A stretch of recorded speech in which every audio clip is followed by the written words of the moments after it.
हमारे प्रधानमंत्री वजीर आजम नरेंद्र मोदी साहब ने हाथ जोड़कर अपील की है, 140 करोड़ देशवासियों से ये अपील की है कि देशवासी 22 तारीख को घर घर में दिया जलाएं। मैं पूछना चाहता हूं कि क्या ये सियासत है या मजहब है? क्या है ये? मैं वजीर आजम से हाथ जोड़कर यह पूछना चाहता हूं कि आप मजहब को सियासत के साथ क्यों जोड़ रहे हैं? मेरी विनती है आपसे, अगर आपको यह हासिल है कि आप 140 करोड़ जनता को अपने स्टेज से और अपनी कुर्सी से यह पैगाम दे सकते हैं, तो मैं अपनी छोटी सी कुर्सी से क्या यह पैगाम नहीं दे सकता कि मैं 20 करोड़ मुसलमानों से अपील करता हूं कि वो दिया न जलाएं। हम दिया नहीं जलाएंगे, वो हमारा मजहब है। हमने आपको कहा है कि ईद के दिन तुम भी आओ ईदगाह में? क्या हमने कहा है कि रोजे तुम भी रखो? जब आप आजाद हैं, आपके त्योहार से हम खुश हैं, आप अपनी इबादत में लगें। मैं मोदी जी से एक और अपील भी करना चाहता हूं। वो अपील यह है मेरी, इससे पहले राम मंदिर ही का मसला खड़ा हुआ था तो डिब्बा जला था गोधरा में, और फिर हजारों घर जले थे, हजारों मुसलमान जले थे, उनके कारोबार खत्म हो गए थे। मैं अर्ज करूंगा कि दिया जलाने में देश की 120 करोड़ जनता अगर दिए घर में जला रही है और राम धुन कर रही है और श्री राम के नारे लगा रही है, तो वो अपने काम में लगे रहे, लेकिन दूसरे अल्पसंख्यक लोगों को परेशान न करें, रास्ते पर ना आए, किसी को परेशान न करे। यही धर्म सिखाता है, मजहब नहीं सिखाता आपस में बैर रखना। हिंदी है हम, वतन है हिंदुस्तान हमारा, हम इसी शान के साथ रहेंगे। हिंदुस्तान में हमको रहना है। हमारे पुरखों ने कुर्बानियां दी थी तो इसलिए नहीं दी थी कि हम यहां से चले जाएंगे। हम यहां रहेंगे और पूरी शान के साथ रहेंगे और पूरी ताकत के साथ रहेंगे और हमारे हुकूक के साथ हम यहां रहेंगे, और जरूरत पड़ेगी तो हुकूक के लिए लड़ेंगे और जाने देंगे। और देश को जरूरत पड़ेगी हमारे नजरानों की और हमारे खून की, तो हम खून की नदियां बहाने के लिए पहले तैयार थे, अब भी तैयार हैं। लेकिन यह बात बड़ी वजाहत के साथ मैं अर्ज करना चाहता हूं कि आप जिस कुर्सी से यह ऐलान कर रहे हैं, वहां से यह ऐलान भी करें कि जहां लोग अयोध्या ना आए ज्यादा तादाद में, ट्रेनों के अंदर हंगामे न हो और मुसलमानों को परेशान न किया जाए और दूसरी किसी कौम को भी परेशान न किया जाए। मैं 120 करोड़ जो दिया जलाने वाले हिंदू हैं उनसे दरखास्त करता हूं कि वो अपनी बंदगी में, अपनी प्रार्थना में, अपना जो काम उन्हें दिया गया है उसके अंदर लगे रहें, किसी का दिल न दुखाएं, किसी का घर न जलाएं और किसी को परेशान न करें। और मैं मुसलमानों से कहूंगा कि एहतियात से काम लें। आप एहतियात से रहें, आपको एहतियात के साथ जिंदगी गुजारनी।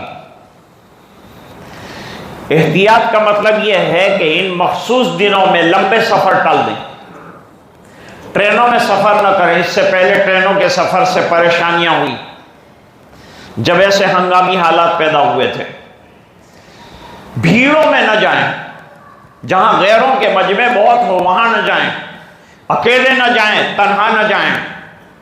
जाएं तो बड़े जम्मे गफीर के साथ जाएं। और क्या जरूरत है इधर उधर चाय के नक्कों पर जाने की? जरूरत क्या जरूरत है होटलों में जाने की? आराम से घर में रहें और अपनी हिफाजत, अपने बच्चों की हिफाजत और फैमिली के ख्याल के साथ घर में इत्मीनान के साथ रहें। हम चाहते हैं कि देश में एकता बनी रहे और देश में शांति बनी रहे।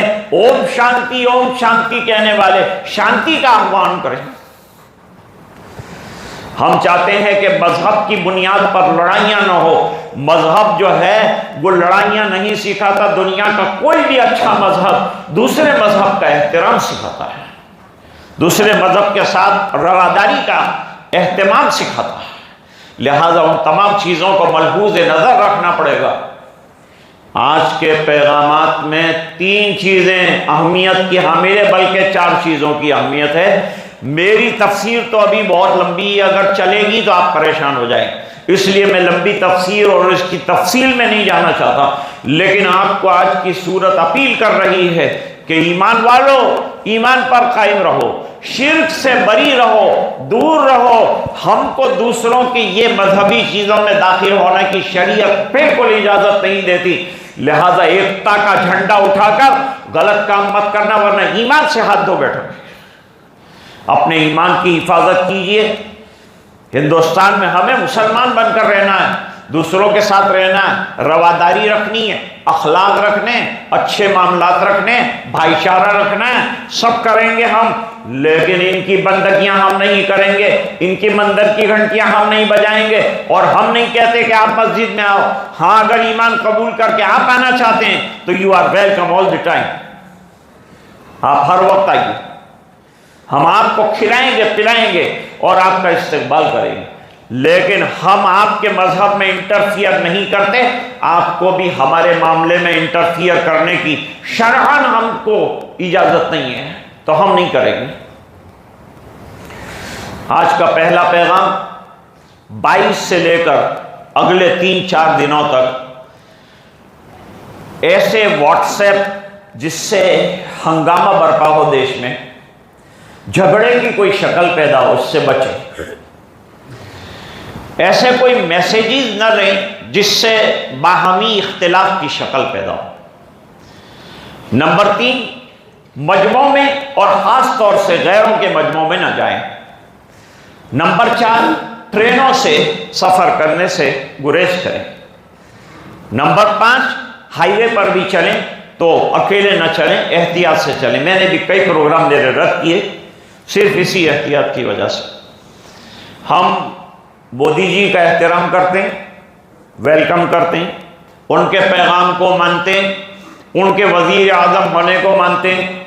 लेकिन हम ये भी मानते हैं कि ये देश सेक्युलर, ये जमहूरी मुल्क है, इसमें हर एक को अपना मजहब और अपनी प्रथा और अपना धर्म के पालन का पूरा पूरा अधिकार दिया गया है। उस अधिकार का इस्तेमाल का हम याचना करते हैं कि हमें भी इजाज़त मिलेगी और हम भी इसी तरह से करेंगे।